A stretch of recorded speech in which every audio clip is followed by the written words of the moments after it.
Sean todos bienvenidos, bienvenidas a Punto de Vista. Hoy trabajaremos tres temas centrales: la reciente cumbre de los BRICS y sus implicaciones, la derechización en las elecciones globales y en América Latina, y también la campante y flagrante corrupción que aqueja a Colombia. Acompáñenos.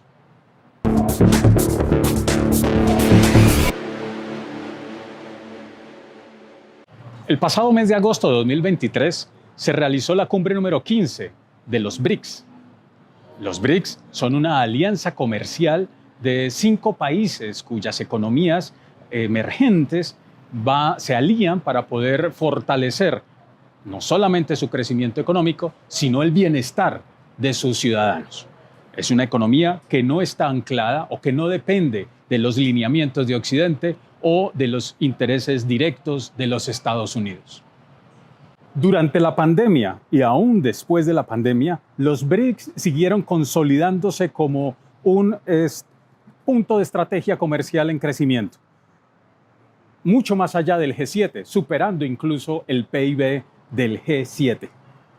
Aún así, la guerra en Ucrania y las consecutivas sanciones que fueron imponiendo Estados Unidos y Occidente sobre Rusia y sobre China apalancaron aún más la necesidad de esta alianza comercial y consolidó aún más la alianza de los BRICS.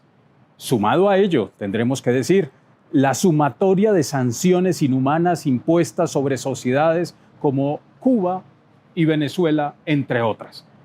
Todo esto consolida la necesidad de estas alianzas que salgan del dominio y las directrices de Estados Unidos y de Occidente. Los BRICS se consolidan como la alianza económica potente en crecimiento y serán, según el Fondo Monetario Internacional, la economía más poderosa y consolidada para 2050.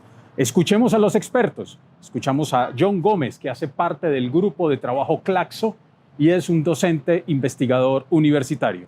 John, ¿qué tendremos que decir frente a esta cumbre número 15 de los BRICS? Países que se agruparon como a contraofensiva de la dinámica unilateral, impositiva, hegemónica, vertical de los Estados Unidos y su agrupación homóloga en las dinámicas de economías metropolitanas con la agrupación del G7, la cual está conformada al día de hoy por Alemania, Canadá, Estados Unidos, Francia, Italia, Japón y Reino Unido. Para el año 2023, los BRICS han superado la participación económica mundial del grupo de los G7, de las economías metropolitanas. Estas economías emergentes al día de hoy agrupadas en los BRICS aportan aproximadamente el 31.5% del Producto Interno Bruto, mientras que el grupo del G7 tan solo aporta el 30.5%. John, se afirma que los BRICS aportan una nueva dinámica a la economía global. ¿En qué consiste esa nueva dinámica? Esta dinámica nueva, desde una dinámica de democratización, de multipolaridad, de mayor horizontalidad, ha generado que aproximadamente 40 países alrededor del mundo hayan manifestado su posibilidad o hayan presentado formalmente solicitudes sobre la adhesión a este grupo de los BRICS. En ese sentido, 40 han sido las solicitudes y formalmente se han allegado aproximadamente 23. Entre ellas se encuentran los países de Argentina, Irán, Bangladesh y Arabia Saudita, evidenciando una composición de diversidad cultural, religiosa, étnica y de igual manera del poder adquisitivo. No son un grupo de países con economías similares, sino es el conjunto de economías emergentes con diferentes dificultades, pero también con diferentes posibilidades de integración que permitiera solventar las problemáticas a nivel internacional, como son la desigualdad, el hambre, la pobreza, la violencia, el narcotráfico, entre otras. Y John, ¿cuáles serán esos ejes a desarrollar después de esta cumbre número 15 de los BRICS? Claramente, el grupo de los BRICS va a tener diferentes discusiones, entre ellas la lógica del comercio internacional, cómo se va a generar este tipo de integración y las instituciones que derivan de la integración en el momento, el grupo con mayor poder en el Producto Interno Bruto a nivel mundial. Entre estas instituciones encontramos al nuevo Banco de Desarrollo de los BRICS, que tiene como objetivo el desplazamiento de instituciones financieras internacionales surgidas de la posterior a la Segunda Guerra Mundial y que son subordinadas a los Estados Unidos y a sus directrices. Conocemos a instituciones como el Fondo Monetario Internacional y el Banco Mundial con sus políticas de reajuste estructural, las cuales han generado en la realidad la imposibilidad de un desarrollo autónomo de nuestras poblaciones y la imposición de reformas de ajuste estructural que han posibilitado la privatización, el incremento de la desigualdad, el incremento de la pobreza y la perpetuación de la violencia en nuestros pueblos. En ese sentido, esta 15ª cumbre de los BRICS llena de anhelo y de esperanza a varios países del sur que piensan en una nueva forma de integración, una integración horizontal, democrática, participativa, en la cual la economía no tenga el objetivo de acumular, sino el objetivo de poder brindar un mayor futuro y un mejor futuro a la sociedad, claramente bajo las necesidades globales de sustentabilidad y sostenibilidad. Es de resaltar lo que afirmó Lula da Silva durante la cumbre número 15 de los BRICS, y es que el Fondo Monetario Internacional nunca ayudó a los países durante la crisis del 2008 y por el contrario, acrecentó la dependencia de los países, acentuando las dificultades sociales y humanas en inversión social ante la imposibilidad de invertir en asuntos sociales, educación, salud, empleo, por el pago de la deuda externa. Son condiciones que no pueden ser soportadas por las sociedades ni por los países. Es necesario que se fortalezcan otros ejes, otras estructuras y otras alianzas que respeten la autonomía de los pueblos. Es necesario que siga creciendo y fortaleciéndose los BRICS para que también crezca la autonomía estratégica de los pueblos. Una autonomía estratégica que también dependerá de cómo los bloques regionales se fortalecen para entrar a jugar un papel preponderante e importante en estas nuevas alianzas comerciales. Una parte esencial lo está haciendo África, pero le corresponderá a América Latina, a sus gobiernos, a sus pueblos, aliarse para entrar en estas lógicas como bloque. Solo así podrán ponerse condiciones y que esas condiciones redunde en el bienestar de los pueblos.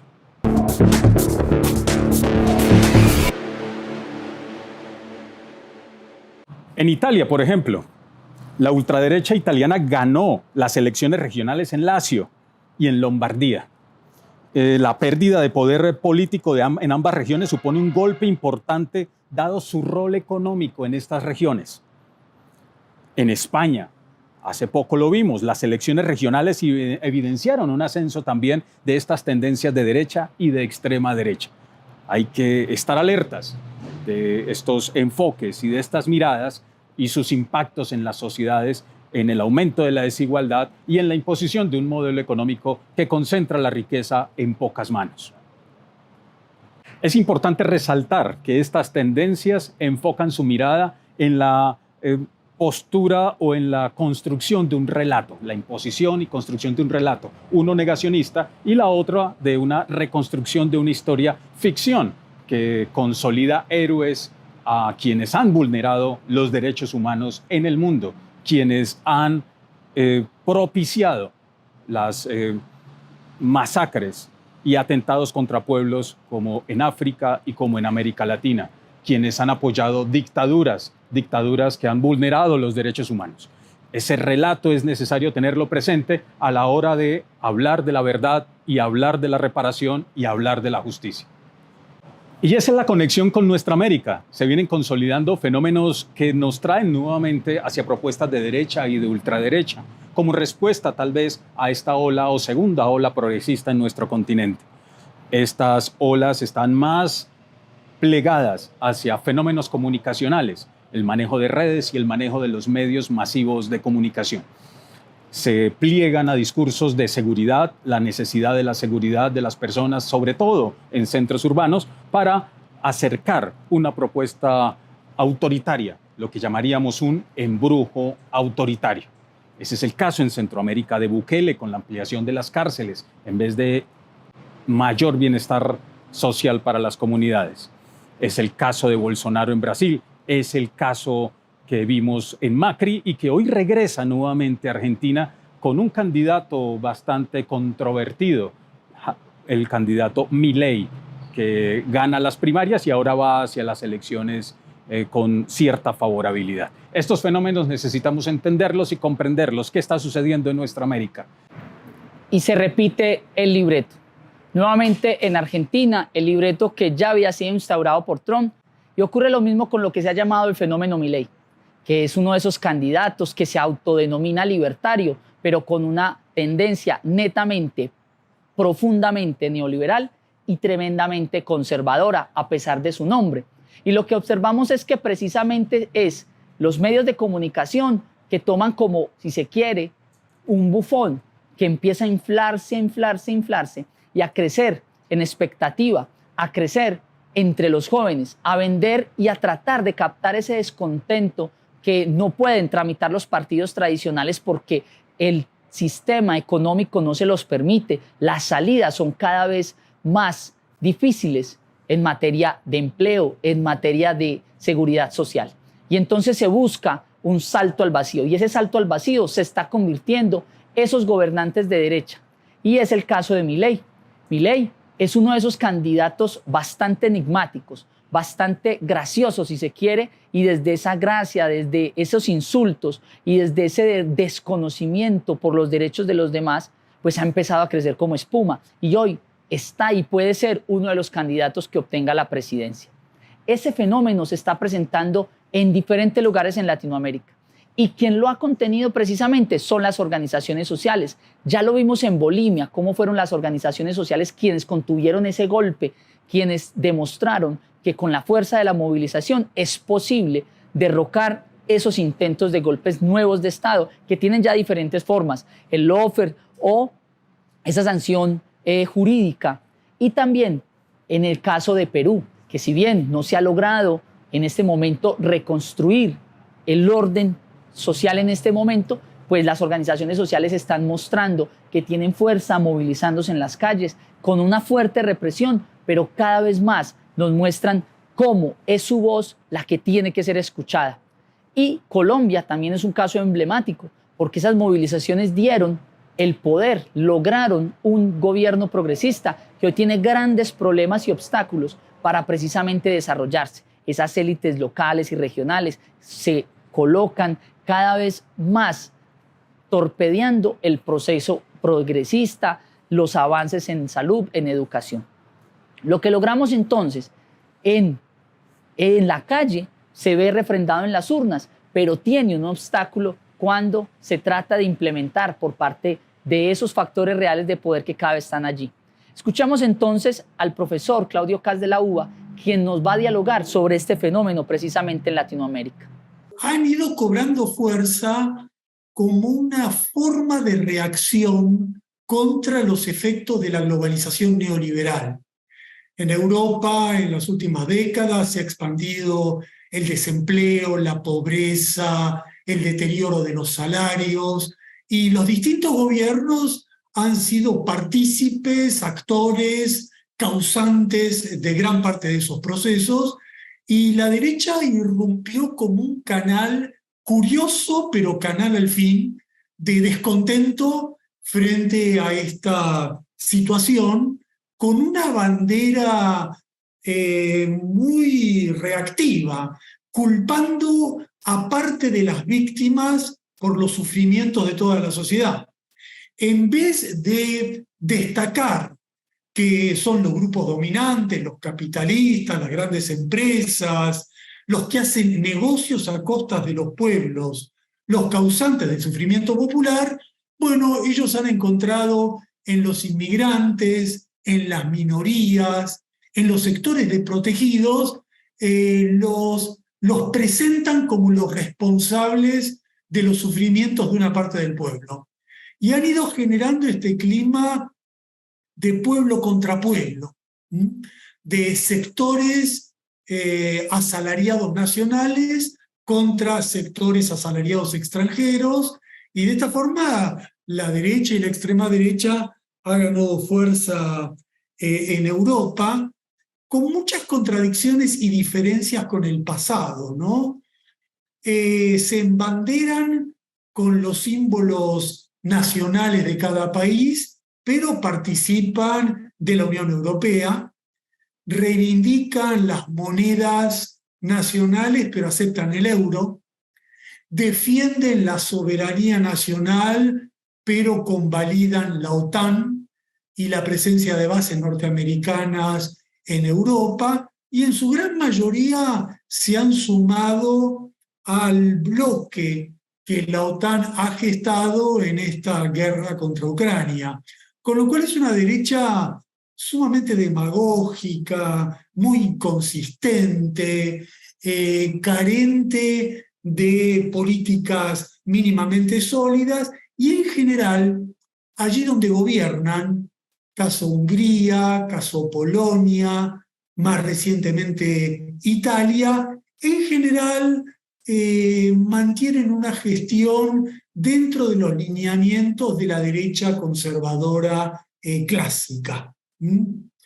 El otro gran referente de la derecha mundial está en Estados Unidos, está encarnado en la figura de Trump, que es el que verdaderamente ha fijado la agenda de la extrema derecha mundial.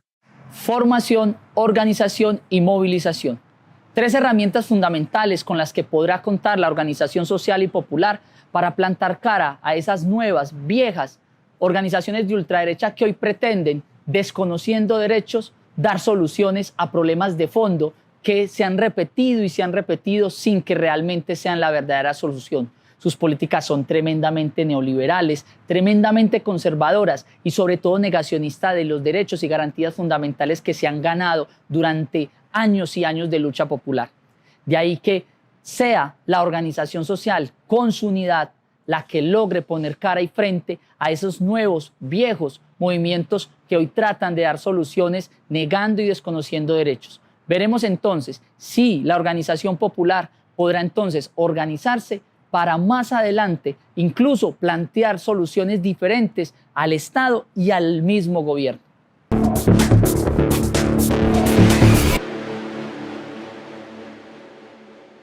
Otro tema bien interesante para hablar acerca de ello son los casos de corrupción en el país. Y podemos entonces adentrarnos en lo que ha presentado la Secretaría de la Presidencia del Gobierno de la República. Y esto es que aparece el primer mapa de impunidad frente a los hechos de corrupción del país. Allí se analizó todo lo que tiene que ver desde los años 2010 a 2023. ¿Y qué apareció allí? Pues pudimos encontrar que del 57%, casi 58% de las denuncias entre esta época, el 93%, casi 94% no tiene ninguna condena, el 89% no presenta capturas y el 77% está en indagación. Son múltiples las formas entonces que observamos desde el ámbito de la justicia que se evaden precisamente para que no hayan sanciones en todos estos casos de corrupción. Y eso nos lleva entonces a tomar y poner la lupa en 3 casos concretos y específicos. El primero de ellos es el caso de Odebrecht. Ese caso lo conocimos gracias a la justicia norteamericana, porque es allí donde se dio un acuerdo entre lo que se conoce como el Grupo Aval y la justicia norteamericana, precisamente para evadir la responsabilidad en Colombia. ¿Y cómo se dio? Pues precisamente lo que se buscó fue un acuerdo de cooperación, donde estas personas representantes del Grupo Aval de Corfi Colombiana, pues pagaron una multa de casi $80 millones y allí lo que encontramos fue quiénes son los principales responsables, pero desde la justicia norteamericana. En Colombia, por el contrario, lo que hemos visto es que de manera ligera la Fiscalía ha salido a realizar una cantidad impresionante de imputaciones, casi 60, a funcionarios de bajo rango. Y se ha enfocado solo en un funcionario de la empresa Corfi Colombiana. En este caso, entonces, vamos a escuchar qué opinan los expertos acerca del asunto y escuchemos entonces lo que nos dice la doctora Consuelo Ahumada, docente e investigadora de la Universidad Externado de Colombia. Es un control del Estado absoluto por parte de estos sectores financieros, neoliberales, pero yo quiero llevarlo un poco más atrás. En los años 90, cuando se empieza a impulsar, y realmente desde los 80, el modelo neoliberal y se proclama el fracaso del Estado, se habla de la eficiencia, de cómo opera el mercado y todo lo demás, y se generalizan una serie de prácticas que legitiman todo esto. Esto es gravísimo.